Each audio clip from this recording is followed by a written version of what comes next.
42절에서 49절 말씀입니다. 47절입니다. 한 절씩 교도하시겠습니다. 그들이 사도의 가르침을 받아 서로 교제하고 떡을 떼며 오로지 기도하기를 힘쓰니라.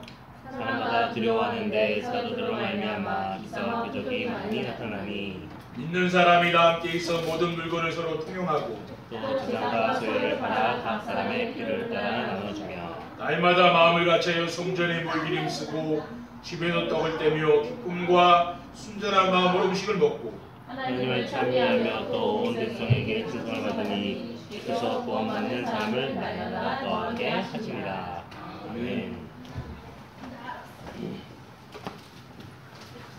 오늘은 교회의 틀이 바뀌는 전도자의 삶이라는 제목으로 하나님 말씀을 전하도록 하겠습니다.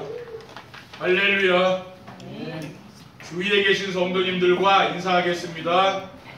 전도자의 삶으로 세상의 수금과 빛이 됩시다. 전도자의 삶으로 세상의 소금과 됩시다. 전도자의 삶으로 세상에 수금과 빛이 되는 교회를 만듭시다. 전도자의 세상에서 수금과 빛이 되는 교회를 만듭시다.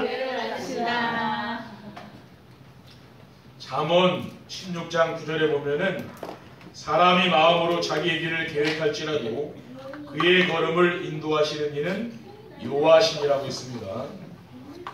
그리고 빌립보서 2장 13절에는 너희 안에서 행하시는 이는 하나님이시니 자기의 기쁘신 뜻을 위하여 너희에게 소원을 두고 행하게 하신다고 했습니다. 그리고 빌립보서 1장 5절에는 너희 안에서 착한 일을 시작하신 이가 그리스도 예수의 날까지 이루실 줄을 우리는 확신하노라 라고 하셨습니다. 이러한 말씀을 종합해 보면은 하나님께서 제 마음속에 실추된 교회의 위상을 회복하고 하나님의 영광을 높이는 교회를 세워야겠다는 그런 마음을 주시고 이곳으로 인도하여서 교회를 세우게 하신 줄 믿습니다. 그리고 세계복음화를 위한 성경적인 전도운동인 다락방 전도운동의 계열에 소개하셨고 전도자의 삶으로 우리를 인도해 주신 줄 믿습니다. 그 증거로 우리가 말씀만 따라왔는데 우리의 틀이 바뀌고 교회의 틀도 바뀌게 된 줄 믿습니다.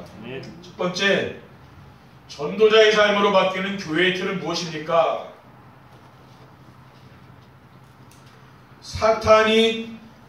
사탄을 기쁘게 했던 예틀입니다. 교회의 갈등과 분열의 근원이 무엇입니까? 그것이 바로 창세기 3장의 자기중심이죠. 창세기 6장의 물질중심, 창세기 11장의 성공중심의 생각의 틀, 이것 때문에 끊임없이 갈등과 분쟁이 일어나는 겁니다. 그리고 인본주의에서 나오는 것이 무엇이냐면은 그런 일을 할 수 있다 또는 할 수 없다 이렇게 하는 교회의 기준의 틀입니다. 그리고 불신앙에서 나오는 것이 있는데 교회 안에서 뭐 이것은 된다 이것은 안 된다 그게 우리 수준의 틀 아닙니까? 여기에 이제 묶여있다는 말이거든요. 예틀이에요 이거예요. 그러면은 어떻게 하면 이러한 틀을 우리가 깨뜨릴 수 있겠습니까? 갈라디아 2장 20절 말씀을 우리가 붙잡으면 됩니다. 내가 그리스도와 함께 십자가에 못 박혔나니 그런즉 이제는 내가 사는 것이 아니요 오직 내 안에 그리스도께 사는 것이라. 이제 내가 육체가 하는 데 사는 것은 나를 사랑하사 나를 위하여 자기 자신을 버리신 하나님의 아들을 믿는 믿음 안에 사는 것이라 했어요. 오직 내 안에 그리스도께서 사는 거지요. 그러니까 나는 죽고 그리스도가 내 인생의 주인 될 거 아닙니까? 그래야 예틀이 깨어지는 거예요. 그게 뭡니까? 교회의 주인은 사람이 아니고 성삼위 하나님이 주인 아닙니까? 그걸 우리가 인정을 해야 되거든요. 그래야 이 예틀이 깨지는 거예요. 그리고 전도자의 삶으로 바뀌는 교회의 틀이 뭡니까? 교회에서 성도들이 나누는 친교 문화입니다. 우리는 성도들이 모일 때 세상 얘기를 하는 것이 아니고 복음을 나누죠. 우리 강화언약교회는 교회에서 세속적인 이야기보다는 강단의 말씀을 통해 붙잡은 언약의 말씀을 나누는 포럼을 합니다. 그리고 세상 염려 근심 걱정을 하지 않고 기도응답을 하는 거죠. 기도응답을 나눠요. 근데 대부분의 사람들은 염려 근심 걱정에 빠져 있잖아요. 짠지같이 찌들어 있지 않습니까? 그런데 우리는 뭐예요? 기도에 응답 받은 비전의 말씀을 나누는 포럼을 하는 거죠. 그리고 세상 성공이 아니고 현장에서 말씀 성취와 되어진 전도를 자랑하는 것입니다. 재물을 많이 모으고 출세한 것을 자랑하는 것이 아니죠. 하나님이 우리에게 원하시는 미션의 말씀을 실천해서 되어진 것 있죠? 이걸 가지고 또 포럼을 하는 거예요. 우리가 뭡니까? 교회에서 다른 교회와는 달리 우리는 뭡니까? 이렇게 우리는 교회에 이 포럼 문화가 지금 정착이 되어 있는 거거든요. 그리고 전도자의 삶으로 바뀌는 교회의 틀이 무엇입니까? 교회와 성도들의 관심이 현장과 선교와 렘넌트입니다. 그래서 모든 성도들이 7현장을 마음에 품고 우리는 기도하고 있습니다. 7현장이 뭐라 했습니까? 복지현장, 또 NGO 현장, 미자립 현장, 다민족 현장, 탈북자 난민 현장, 문화 현장, 힐링 현장. 우리는 이 현장을 놓고 우리가 마음을 담고 침을 이루어서 우리가 들어가야 되는 거죠. 그게 중요한 거예요. 왜? 그게 우리의 관심이니까. 그리고 모든 성도들이 해외 선교를 위한 마음을 품고 기도를 해야 되는 것이지요. 이번 주부터는 세계 선교대회가 이제 시작되지 않습니까? 그래서 해외에서 선교사님들이 선교사님 가족들이 많이 들어옵니다. 그래서 우리는 그 해외에 있는 선교사님들 또 렘넌트들 그들을 위해서 우리가 기도해야 되는 거죠. 그리고 우리가 그들을 돕는 데까지 우리가 나가야 되는 거죠. 그리고 모든 성도들이 렘넌트의 발판이요 기도의 배경이 지금 되어 있습니다. 그러니까 우리 렘넌트들을 위해서 우리 성도님들께서 늘 기도해 줘야 되는 거죠. 왜냐? 우리가 알아야 되는 것은 렘넌트는 미래의 등불이죠. 그렇죠? 등불이 꺼지면 어떻게 되겠습니까? 나라가 망하는 거잖아요. 우리 렘넌트가 미래의 등불이라. 그리고 교회의 희망이 뭡니까? 우리 렘넌트들에게 있는 거거든요. 그렇죠? 우리는 다 이제 다 가지 않습니까? 그렇죠? 우리 후대들이 남잖아요. 이들이 또 이 지역 살리고 또 세계 보고만은 귀한 축복을 드리게 되는 거 아닙니까?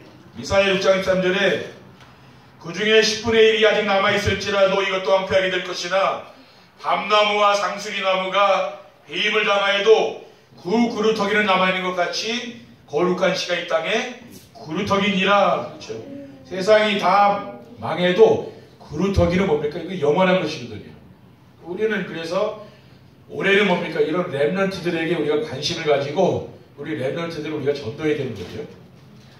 두 번째, 전도자의 삶으로 교회의 틀을 바꾸려면 어떻게 하면 됩니까? 강단에서 정확한 언약과 미션과 비전이 선포되어야 됩니다. 언약은 붙잡은 사람들과 하나님이 함께 하시기 위해서 주신 말씀이죠. 언약을 붙잡을 때 하나님이 나와 함께 하는 것을 내가 느끼게 된다는 거예요. 언약은 무엇입니까? 인생의 근본 문제를 해결할 수 있도록 하나님이 보내주신 예수 그리스도입니다. 왜냐? 인간의 모든 문제가 어디서 시작되었습니까? 하나님을 떠난 데서 시작되었거든요. 하나님을 만나면은 인생의 모든 문제가 끝나는 거죠. 그 길이 뭡니까? 그 길이 바로 예수 그리스도라는 말이에요. 하나님이 주신 언약의 말씀을 놓칠 때마다 재앙과 저주가 터졌습니다. 그래서 하나님께서 우리에게 주신 게 언약이죠. 창세기 3장 15절에 내가 너를 여자와 원수가 되게 하고 네 후손도 여자 후손과 원수가 되게 하리니 여자 후손은 네 머리를 상하게 할 것이요 너는 그의 발꿈치를 상할 것입니다. 여자 후손이 사탄이죠. 사탄의 머리를 박살내리라 했잖아요. 여자 후손이 누굽니까? 예수 그리스도예요. 하나님이 모세를 불러서 출애굽 3장 18절에 희생제사를 드리러 나가라고 했죠. 근데 그 당시에 하나님의 백성들이 애굽의 노예가 되어버린 거예요. 왜냐? 언약을 잃어버렸기 때문에. 그래서 하나님이 모세를 통해서 피제사를 드리게 해서 뭡니까? 10가지 이 재앙에서 빠져나와서 광야길을 가게 된 거죠. 그리고 가나안 땅에 들어간 이스라엘 백성들이 또다시 언약을 놓쳤잖아요. 그때 하나님이 이사야 선지자를 통해서 말씀을 주셨습니다. 보라 처녀가 잉태 아들을 낳을 것이요 그 이름을 임마누엘이라고 했어요. 그 당시에 이스라엘 백성들은 언약을 놓치고 포로가 된 거죠. 또 하나님의 백성들이 언약을 놓쳤을 때 어떻게 됐습니까? 로마의 속국이 됐잖아요. 그때 예수님께서 이 땅에 오셨죠. 주는 그리스도시요 살아계신 하나님의 아들이십니다. 이 언약을 붙잡을 때마다 뭡니까? 재앙에서 빠져나오게 되는 것이죠. 그리고 미션은 무엇이냐면은 언약을 붙잡은 사람들을 통해서 하나님께서 하시고자 하는 세계복음화, 그게 바로 미션입니다. 우리가 사람들이 신앙생활하면서 고통당하면서 방황하고 이런 경우는 왜 그랬습니까? 미션을 놓쳤기 때문에 그래요. 미션. 그렇죠. 그러니까 신앙생활의 방향을 잃어버리면 어떻게 해야 되는지 모르는 거예요. 그러니까 뭐 교회에서 사람하고 늘 갈등하고 싸우고 뭐 그거 하는 거 아닙니까? 근데 그렇게 해가지고는 응답받을 수가 없는 거죠. 우리는 뭡니까? 세계복음화가 되는 거 아닙니까? 마태복음 28장 16절 2절에 보면 하늘과 땅의 모든 것을 내게 주셨으니 그러므로 너희는 가서 모든 민족을 제자로 삼아 아버지와 아들과 성령의 이름으로 세례를 베풀고 내가 너희에게 분부한 모든 것을 가르쳐 지키게 하라. 볼지어도 내가 세상 끝날까지 너희와 항상 함께 있으리라. 그러니까 모든 민족을 제자 삼으라 했잖아요. 그러면은 내가 너희와 함께 하겠다 했잖아요. 우리는 이 말씀을 잡아야 됩니다. 그리고 비전은 뭡니까? 언약을 붙잡고 미션을 순종하는 사람들을 위해서 하나님이 예비해 주신 제자, 그리고 하나님 나라의 상급입니다. 그게 바로 비전이에요. 그리고 전도자의 삶으로 교회의 틀을 바꾸려면 어떻게 하면 됩니까? 성도들이 강단의 메시지를 붙잡고 정시예배의 축복을 드려야 됩니다. 정시예배는 말씀을 통해서 나와 함께 하시는 하나님을 드리는 겁니다. 여러분이 매일매일 내 삶의 중심을 정시예배에 드려야 되는 거죠. 그게 내 삶의 중심에 있으면은요, 인생이 너무 행복한 거예요. 마가복음 3장 14절에 15절에 보면 이에 열두를 세우셨으니 이는 자기와 함께 있게 하시고 또 보내사 전도도 하며 귀신을 내쫓는 권능도 가지게 하려 하심이라고 했습니다. 그리고 정시예배가 뭐냐? 말씀을 통해서 우리와 함께 하시는 하나님을 누리는 거예요. 나와 함께 하시는 하나님, 또 우리 성도들이 모인 교회죠. 우리와 함께 하시는 하나님을 내가 누리는 거죠. 마태복음 1장 23절에 보면 보라 처녀가 잉태 아들을 낳을 것이요 그의 이름을 임마누엘이라 하셨으니 이를 번역하여 하나님이 우리와 함께 계시다며라고 했습니다. 우리가 정시예배를 드리면 어떻게 됩니까? 하나님이 우리와 함께하는 그 임마누엘을 내가 누린다는 말이에요. 그러니까 교회 안에 뭡니까? 그 성령의 역사가 보이는 거죠. 그리고 정시예배는 모든 현장 어디서나 항상 함께 하시는 하나님을 드리는 겁니다. 우리는 다른 방법이 필요한 게 아니거든요. 그렇죠? 하나님이 우리와 함께하고 나와 함께하고 하나님이 나와 항상 함께하고요. 언제든지 함께하면은 그게 우리의 방법이에요. 우리는 다른 방법이 필요한 게 아니라고 말해요. 성삼위 하나님이 우리의 주인이 되는 거죠. 그렇죠?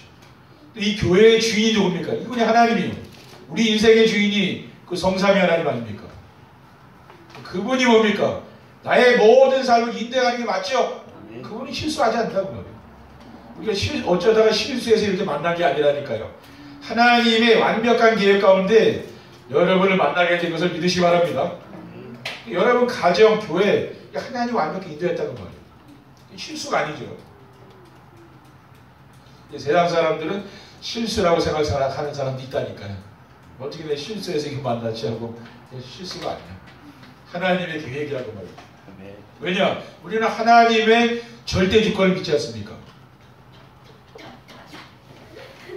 로마서 8장 28절에 우리가 알거니와 하나님을 사랑하는 자 곧 그의 뜻대로 부르심을 입은 자들에게는 모든 것이 합력하여 선이 이룬다는 거예요. 여러분이 어떤 문제를 만났습니까? 하나님은 그 모든 일을 통해서 합력의 선을 이루는 거예요. 그리고 여러분에게 지금 만나는 어려운 일이 있습니까? 그 일을 내가 만나야 되는 거죠. 안 만나면 안 되는 거예요. 그건 하나님이 허락했다는 말이에요. 그걸 우리가 자꾸 피하면 되겠습니까? 그 문제는 지나가는 거기 때문에 뭐예요? 하나님이 나를 축복하시고 나의 그릇을 만들기 위해서 우리에게 주신 거죠. 그렇게 되면은 아무 문제가 안 되는 거예요. 그렇죠? 어쩌다가 내가 이런 사람 만났습니까? 왜? 내 그릇 넓히려고 그런 사람 만나게 한 거예요. 그렇죠? 까다로운 사람 안 만나면 좋은데 하나님께 만나겠어요. 왜 그랬어요? 그릇 넓히라고. 그렇죠? 왜? 큰 인물이니까 앞으로 믿음의 영혼과 같이 진짜 히브리 11장 인물과 같이 큰일 할 사람이니까 하나님 그런 만남을 준 거예요. 하나님이 다윗에게는 사울왕 같은 사람을 딱 붙였잖아요. 근데 꼼짝할 수 없는 그 장인이네 또 어떡하냐고요. 그렇죠. 그러니까 여러분 가족들이 여러분에게 힘들게 하는 사람이 있습니까? 그러니까 하나님이 그렇게 여러분 그릇 넓히려고 그렇죠. 그렇게 주신 거예요. 그리스도로 여러분도 깨닫고 살라고 하나님께 주신 거라니까요. 그렇죠. 그것 때문에 갈등할 필요가 없는 거예요. 나중에 보면은 그것이 여러분에게 인생의 발판이 되는 거예요. 그런 일이 없었다면은 여러분이 하나님을 안 믿는다고 말이에요. 그리고 전도자의 삶으로 교회의 틀을 바꾸려면 어떻게 하면 됩니까? 모든 성도들이 교회의 사명을 바르게 알아야 됩니다. 교회는 사람들이 모여서 친교하는 곳이 아닙니다. 복음을 회복하여 재앙을 막는 것. 그게 바로 교회예요. 여러분이 신앙생활을 하게 되면은요, 가문의 이런 재앙 조주가 다 떠나간다니까요. 내가 은혜 받으면은 다 없어져요, 그런 거는요. 우리는 뭐예요? 은혜의 자리에 늘 나와 있는 게 중요한 거죠, 그렇죠? 시대마다 복음이 끊어질 때 재앙과 전쟁이 터졌고, 복음이 회복되면은 모든 것이 회복되었어요. 그러니까 하나님 여러분을 왜 불렀습니까? 이 지금 복음 끊어진 시대에 복음 회복하라고 불렀잖아요. 그러니까 사무엘 시대에 뭡니까? 완전히 복음이 끊어진 흑암 시대예요. 근데 하나님이 사무엘을 불렀잖아요. 이 시대에 하나님이 우리 중직자들을 복음 회복할 자로 부르신 것을 믿으시기 바랍니다. 그리고 교회는 렘넌트를 시대살이 영적 서밋으로 세우고 기능 서밋, 문화 서밋으로 키우는 것이 그게 바로 우리 교회의 사명이에요. 이들이 정말 복음 누리는 영적 서밋 될 수 있도록 복음 전하는 제자를 만드는 거예요. 그러면은 하나님이 기능의 응답 주고요, 문화를 살리는 응답 주시는 거예요. 그리고 교회 사명이 뭡니까? 사탄 문화에 빠져서 멸망해가는 세상을 복음 문화를 살리는 것. 지금 세상은 사탄 문화에 완전히 빠져 있거든요. 우리 청소년들이 대중 문화에, 음악에 완전히 빠져 있잖아요. 그렇죠? 그 배후에 누가 있습니까? 사탄이 우리 후대를 멸망시키려는 거기 계획이 있는 거 아니에요. 그렇죠? 계략이 있다고 봅니다. 알아야 되는 거예요. 그게 바로 세상의 문화입니다. 사도행전 13장에 보면은 세계를 사로잡고 있는 게 뭡니까? 그게 무속인 운동이죠. 사도행전 16장에 보면은 점술운동, 사도행전 19장 8절에 6절에 보면은 우상문화, 우상신전 여기에 빠져서 사람들이 죽어가고 있다고 말해요. 사람들은 그것이 문화라고 생각하잖아요. 그것을 즐기지 않습니까? 근데 나중에 보면은 그게 멸망당하는 길인데 그게 모르는 거죠. 우리는 뭐요? 우리 교회는 그 우상 문화에 빠져서 병들고 정말 상처받은 영혼들, 그런 영혼들을 치유하라고 우리 교회가 있는 거죠. 세 번째, 전도자의 삶으로 교회의 틀이 바뀌게 되면 어떻게 됩니까? 성도들이 교회에 오면은 힘을 얻고 치유가 되어서 돌아가게 됩니다. 혼자서 기도가 되어지고 찾아오는 전도가 되어지며 말씀에서 모든 응답이 보이고 하나님의 나라를 누리고 세 가지 틀이 완전히 바뀌게 되면은 어떻게 됩니까? 예배를 통한 말씀에서 은혜를 받죠. 그러니까 평안하고 기쁨이 늘 있는 거예요. 왜 그렇습니까? 은혜 받으니까 다른 거죠. 은혜 받는 거 뭡니까? 내가 말씀을 통해서 은혜 받는 거죠. 초대교회는 사도행전 2장 41절에 그들이 사도의 가르침을 받아 서로 교제하고 떡을 떼며 오로지 기도하기를 힘씁니다. 그러니까 강단의 말씀을 가지고 서로 교제하고 그 말씀을 가지고 기도했다 했어요. 바로 이겁니다. 이렇게 하면 되는 거예요. 그리고 전도자의 삶으로 교회의 틀이 바뀌게 되면 어떻게 됩니까? 성도들의 삶의 현장에서 만나는 사람들에게 답을 줄 수가 있는 거예요. 왜? 내가 이제 답을 알고 있으니까 줄 수 있는 거 아니에요. 성도들이 언약과 미션과 비전을 붙잡는 정세배의 축복을 누리게 되면은 하나님 주신 천명, 소명, 사명이 발견되어서 현장 살리고 사람을 살리는 증인의 축복을 누리게 되는 거죠. 오늘 본문에 보면은 사람들이 두려워하는데 사도들로 말미암아 기사와 표적이 많이 나타나니 믿는 사람들이 다 함께해서 모든 물건을 서로 통용하고 또 재산과 소유를 팔아 각 사람의 필요를 따라 나눠주며 날마다 마음을 같이하여 성전에 모이기를 힘쓰고 성전의 집에서 떡을 떼며 기쁨과 순전한 마음으로 음식을 먹고 하나님을 찬미하며 또 온 백성에게 칭송을 받으니 주께서 구원받는 사람을 날마다 더하게 하시니라 라고 했습니다. 강단의 말씀을 포럼하고 그 말씀을 가지고 기도하고 그 삶에 적용하는데요. 이런 응답이 오는 거예요. 그렇죠. 성도들이 뭡니까? 성도들이 변화가 되는 거죠. 변화가 되는 거예요. 강단의 말씀을 통해 변화가 되는 거예요. 이 사람들이 날마다 모였다 그랬잖아요. 그러면서 하나님이 구원받는 사람을 더해줬다. 날마다 하나님이 구원받는 사람을 보내준 거죠. 이 사람들이 뭐 나가서 전도한 것도 있겠지만 그게 아니고 늘 말씀 속에서 이 사람들이 살기 때문에요. 하나님이 거기에 사람을 자꾸 붙여주는 거죠. 왜? 말씀 들을 사람을 붙여주는 거라고. 그러니까 전도는 뭡니까? 이 강단의 말씀에 은혜를 받고 이 말씀을 가지고 기도하고 있는 사람에게 하나님이 그 말씀 들을 사람을 붙여주는 거죠. 그게 전도예요. 근데 말씀하고 아무 상관없는 사람 붙여줘봐야 그거는 전도가 되는 게 아닙니다. 그렇죠? 오히려 그거는 짐이요, 짐. 왜 그렇습니까? 내가 챙겨줘야 될 사람이라. 그게 아니에요. 말씀 받을 사람이 우리 필요한 거 우리는. 다른 사람이 아니라 이 말씀에 반응을 하고 이 말씀 따라오는 사람 있죠? 그런 사람을 우리는 전도를 하셔야 돼요. 근데 전혀 말씀 상관없는 사람은 다른 동기가 있기 때문에 나를 가까이 하는 거예요. 그거는 구분해야 됩니다. 그렇죠?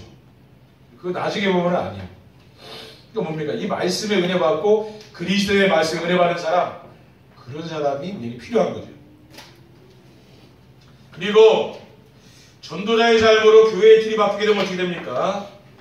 교회는 지역을 살리는 소금과 빛이 되고 성도는 현장을 살리는 소금과 빛이 됩니다.